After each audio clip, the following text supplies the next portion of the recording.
Hello! నేను మీ పక్కోటి PhD girl. ఇవాళ నేను స్టోరీ టెల్లింగ్ గురించి పెట్టుకున్న 3 డే ఛాలెంజ్‌లోని ఫైనల్ డే అనమాట. ఇవాళ స్టోరీ ఏంటి అంటే, నా ఫ్రెండ్‌తో పొద్దున్న మాట్లాడుతున్నప్పుడు వాడికి వాడు లో సెల్ఫ్ ఎస్టీమ్ ఫీల్ అవుతున్నాను అని చెప్పాడనమాట. ఇంకా నేను వాడి మీద ఫుల్ ఫైర్. అరే! నీ గురించి నువ్వు ఒక్కసారి కూడా మంచిగా అనుకోలేవా? నిన్ను నువ్వు అప్రిషియేట్ చేసుకోలేవా? అసలు అలా చేసుకోవడానికి నీకెందుకురా భయము అని చెప్పి ఫుల్ లెక్చర్ ఇచ్చాననమాట. కట్ చేస్తే మధ్యాహ్నంకి నేను కూడా బ్యాటరీ 1%లో ఉన్న ఫోన్‌లో అయిపోయాను.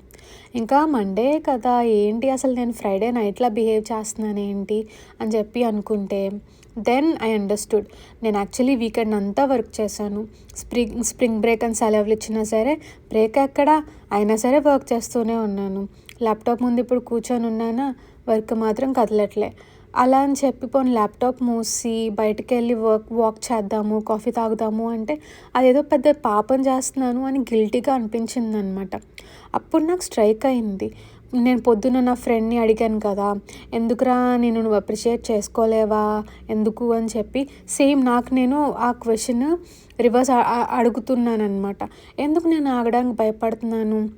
అసలు బ్రేక్ తీసుకుంటే లేజీ అని, అదేదో పెద్ద పాపం అని ఎందుకు అసలు ఫీల్ అవుతున్నాను? నా బ్రెయిన్ నన్ను ఎందుకు టార్చర్ చేస్తుంది అని చెప్పి అప్పుడు ఒక నిమిషం ఆగితే నాకేం అర్థమైందంటే, ఇది డిసిప్లైన్ కాదు. నేనెక్కడ ఆ ఫీలింగ్‌ని ఎంజాయ్ చేస్తే, నేను ఇంత పని చేశాను అన్న ఫీలింగ్‌ని ఎంజాయ్ చేస్తే, ఎక్కడ నేను సెటిల్ అయిపోతాను, లేజీ అయిపోతాను అని చెప్పి ఒక లూప్‌లో ఉండిపోయాను అని అనిపించిందనమాట. కానీ అప్పుడప్పుడు ఆగడం ఇంపార్టెంటే కదా! మనం ఆగితేనే కదా మనం ఎంత దూరం వచ్చామో తెలుస్తది. అప్రిసియేషన్ అంటే ఏదో పొగడ్త కాదు కానీ, ఎంత దూరం వచ్చామో అది గమనించుకోవడమే కదా! I think we should stop for a while అని అనిపించిందనమాట. సో, అదన్నమాట ఈ 3 డే ఛాలెంజ్. మళ్ళీ రేపొచ్చేస్తా ఇంకో కొత్త వీడియోతో. బాయ్.